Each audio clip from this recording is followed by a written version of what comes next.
नमस्कार, मैं सुनीता छाबड़ा।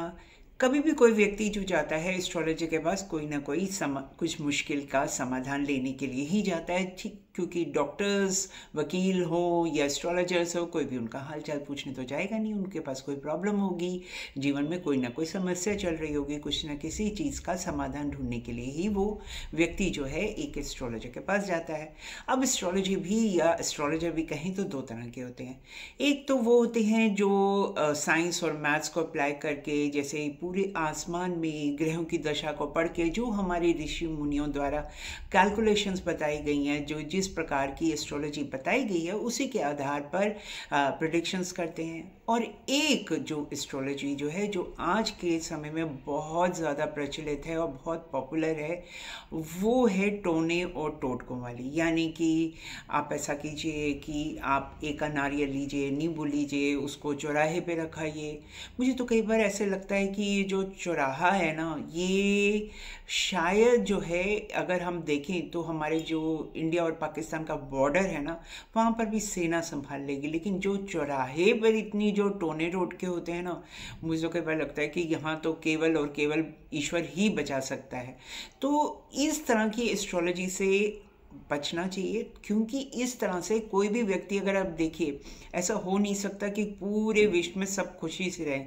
अगर यही एक समाधान होता तो मेरे ख्याल में जो पूरे वर्ल्ड की जो ग्लोबल बैंक हैं या वर्ल्ड बैंक्स हैं, वो इसी तरह के चीज़ें करके ही अमीर भी बन जाता है। पर ऐसा नहीं है।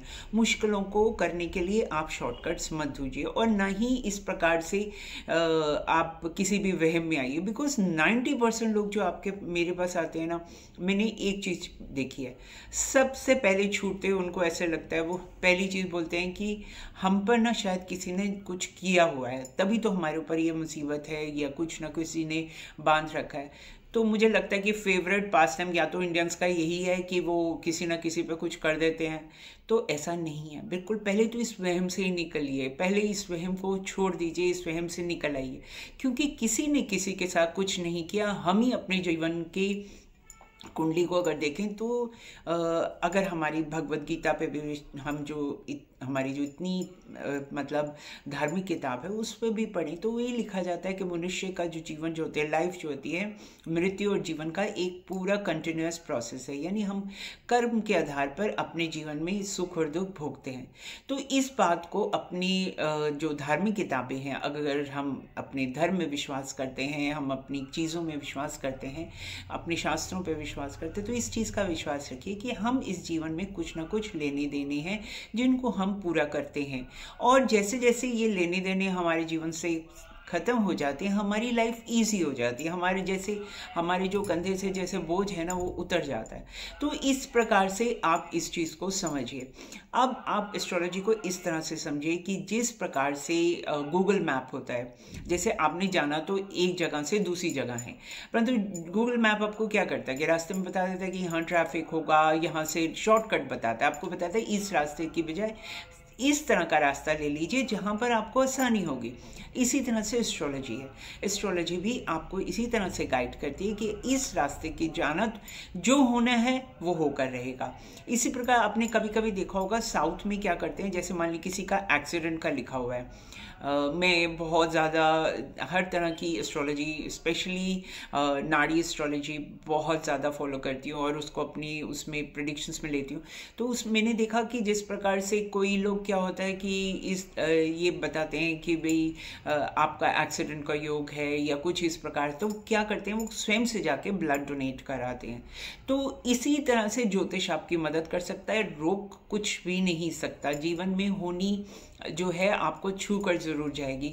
अगर लिखा है कोई चोट का या एक्सीडेंट का, तो वो किसी न किसी तरह से आपको प्रभावित जरूर करेगी। ओनली थिंग इज कि एस्ट्रोलॉजी की नॉलेज से, होने वाली चीज़ को नॉलेज से आप उस समस्या का समाधान ढूंढ सकते हैं, आप उस चीज़ को डॉज कर सकते हैं, यानी आप उससे बच सकते हैं। लेकिन वो चीज़ छुए ना। अगर ग्रह ने आकर आपको, मंगल ने आकर आपको ब्लड प्रेशर देना है, कुछ गुस्सा देना है, चोट देनी है, तो वो सिर्फ छू के चली जाएगी, ना कि आपको कोई बड़ी सर्जरी या कुछ इस तरह से दे। तो इसी तरह से हमें कोशिश यही एस्ट्रोलॉजी के माध्यम से इसी प्रकार। अब देखिए, जैसे ही एस्ट्रोलॉजी में पराशरी सिस्टम है जो कि जिसमें ये जो एस्ट्रोलॉजी का एक है जिसमें क्या होता है कि महादशा दी जाती है, जिसका मतलब महादशा होती है जिसका मतलब होता है समय। दशा मीन्स आपका टाइम कैसे चल रहा है। कहते हैं ना मेरा तो टाइम ही खराब चल रहा है, या कोई कहता है कि मेरा टाइम बहुत अच्छा है इस समय मैं बहुत। तो बेसिकली क्या होता है कि दशा सिस्टम जो है एस्ट्रोलॉजी में बताया जाता है कि आपकी दशा क्या है, आपका समय कैसा है इस समय। तो स्वाभाविक रूप है शनि मंगल राहु इनकी दशा, मंगल की इतनी खराब दशा नहीं मेरे हिसाब से। चंद्रमा की दशा में व्यक्ति जो है बहुत विचलित रहता है, बहुत मानसिक रूप से अगर किसी न किसी परेशानी को लेकर रहता है। अब इसके बाद आती है शनि और राहु केतु। अगर राहु केतु को समझे कि इवन ईश्वर भी समझता है कि ये पिछले जन्म के राहु केतु को, तो ऐसे समझिए अगर आपकी राहु केतु की महादशा चल रही है, आप अपनी कुंडली में देखिए अगर राहु केतु की महादशा चल रही है तो ये समझिए कि आप पिछले जन्म के लेने देने पूरे कर रहे हैं, यानी आपको किसी से कुछ लेना है या उसको देना है जिसको आप पूरा करेंगे। इसका अर्थ ये नहीं होता, क्योंकि ये बहुत लंबी लंबी दशाएं होती हैं, इसका अर्थ नहीं होगा कि राहु की पूरी दशा खराब निकलेगी, बल्कि ये जैसे ही आप अपने लेने देने पूरे करते हो पिछले जन्म की, तो आपकी जो लाइफ है वो बहुत अच्छी हो जाती है। तभी तो ईश्वर ने शायद, लेकिन ये परीक्षा का समय ज़रूर होता है, हमेशा कुछ ना कुछ प्रॉब्लम्स आती हैं। तभी ईश्वर ने शायद यही समझकर ही राहु के बाद जुपिटर और केतु के बाद शुक्र वीनस की, जुपिटर और वीनस बहुत अच्छे महादशा मानी जाती है, ऐसा माना जाता है ये शुभ ग्रह हैं। तो जब आपने परीक्षा दे दी तो आपको रिलीफ मिलेगा। अब जुपिटर और वीनस की महादशा चल रही हो और आप कहें कि मुझे प्रॉब्लम्स अभी भी आ रही, तो इसका अर्थ यह है जुपिटर और वीनस क्या करते हैं, जो आपको अबंडेंस देते हैं, आपको बहुत कुछ देते हैं, आपकी लाइफ में पैसा धन संपत्ति अपॉर्चुनिटीज आती हैं। पर कभी कभी व्यक्ति जो होता है बहुत लेजी हो जाता है इस टाइम में, या फिर ऐसा हो जाता है कि कहते हैं पावर और मनी, यानी पैसा और ताकत जो है सर पे चढ़कर बोलती है। जब आपके समय अच्छा चलता है तो व्यक्ति क्या ना अपनी उसकी मति भ्रष्ट हो जाती है, वो व्यक्ति को बंदा नहीं समझता, वो ये सोचता है कि मेरे पास पैसा है ताकत है मैं जो चाहूँ वो कर सकता हूँ। पर यही तो परीक्षा है आपकी। तो जुपिटर और वीनस की अच्छे समय की परीक्षा होती है, तो वो ऐसे ही होती है, आपके पास बहुत कुछ आएगा, उस समय आपने अपनी बुद्धि को अपनी कर्म को बहुत सावधान होकर करना है, किसी भी चीज़ से विचलित नहीं होना है। तो ये मैं इसलिए बता रही हूँ कि उन लोगों के लिए जो इस समय जिनके पास बहुत अच्छा है सब कुछ, वो लोग तो मैंने ऐसा भी देखा है जिनका समय बहुत अच्छा होता है, वो कहते हैं हम इन सब बेकार की चीज़ें हैं, ये एस्ट्रोलॉजी तो हम तो कुछ नहीं मानते, ये कर्म वगैरह भी क्या होते हैं हम कुछ नहीं मानते। लेकिन जैसे ही वो दशा खत्म होती है, जुपिटर के बाद आती है शनि की महादशा और वीनस के बाद आती है सूर्य की महादशा। आपने शुक्र में तो भाई बहुत फैशन किया, बहुत सारी गर्लफ्रेंड बॉयफ्रेंड्स बनाए, बहुत आराम किया, पैसा उड़ाया, सब कुछ किया, लेकिन सूर्य जब आता है तो आपको हम्बल होना पड़ता है, आपकी ईगो को हर्ट करता है।